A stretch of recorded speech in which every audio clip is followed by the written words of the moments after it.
Bonjour à tous, aujourd'hui on plonge dans un livre qui a littéralement changé la vie de millions de gens, Le pouvoir du moment présent d'Eckhart Tolle. C'est un guide qui nous propose un chemin assez radical pour trouver la paix intérieure. Le livre commence direct avec cette question.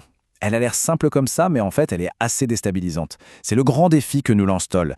Est-ce qu'on a vraiment un interrupteur pour notre mental, ou est-ce que finalement, c'est lui qui nous contrôle?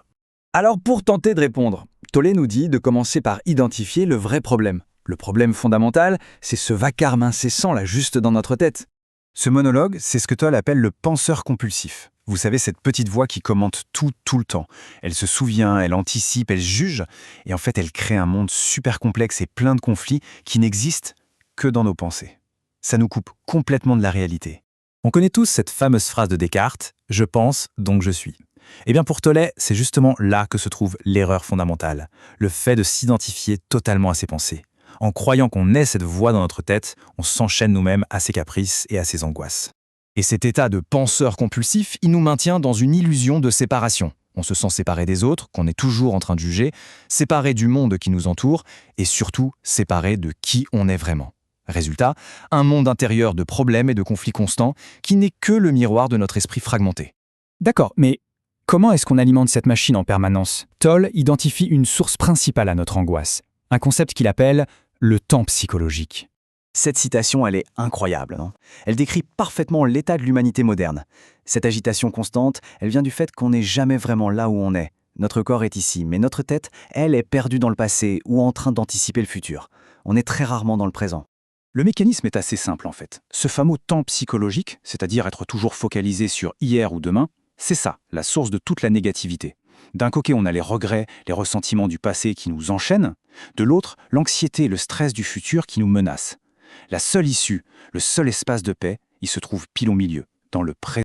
D'ailleurs, Tolle donne une définition du stress qui est d'une simplicité désarmante. Le stress, c'est juste ça.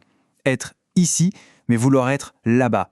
C'est cette fracture intérieure, ce conflit permanent qui nous déchire. C'est une affirmation assez radicale, mais c'est vraiment le cœur de son message.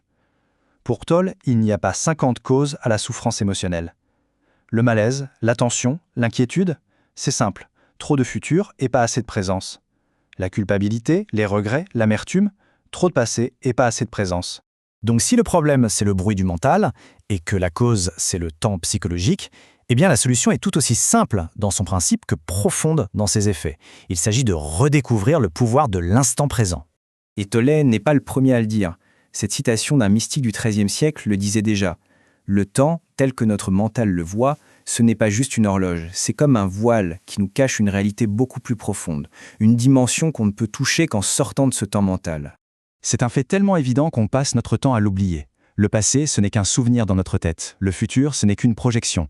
La seule chose qui soit réelle, tangible, le seul point de contact avec la vie, c'est cet instant, maintenant. C'est la seule porte d'accès à la paix.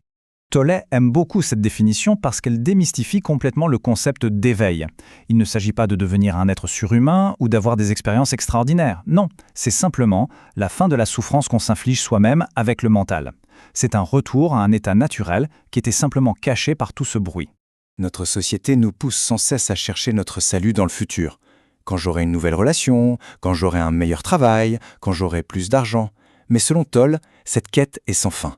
La véritable libération, elle est déjà là, accessible, à la seconde où l'on cesse de courir pour s'ancrer dans le maintenant. Ok, mais concrètement, comment on fait? C'est bien beau tout ça, mais comment on y arrive? Cette dernière partie nous donne justement les clés pour ouvrir les portes qui mènent au moment présent. Alors voilà 3 portes d'entrée principales. D'abord, observer le penseur. C'est devenir le témoin silencieux de cette voix dans la tête, sans la juger, juste la regarder passer. Ensuite, sentir le corps de l'intérieur.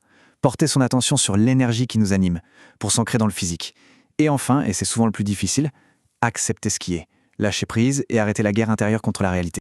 L'analogie qu'il utilise est super puissante. Comment fait-on pour lâcher un charbon ardent qu'on tient dans la main? On n'analyse pas, on ne réfléchit pas pendant des heures, on réalise juste que ça fait mal et on le lâche, tout simplement. Eh bien, pour la négativité, le ressentiment ou l'anxiété, c'est exactement pareil. Ce n'est pas un processus compliqué, c'est une décision simple, prise au moment où l'on réalise que s'y approcher ne fait que prolonger la douleur. Et puis, Tolle mentionne d'autres accès, souvent plus subtils. Par exemple, prêter attention au silence entre les sons plutôt qu'aux sons eux-mêmes. Ou bien écouter quelqu'un avec tout son être sans l'interférence du mental qui prépare déjà la réponse. Ou tout simplement observer une plante, un animal. Ils sont de parfaits professeurs pour nous apprendre, silencieusement, l'art d'être juste là. Et on va terminer sur cette question, qui est vraiment l'essence de tout le livre.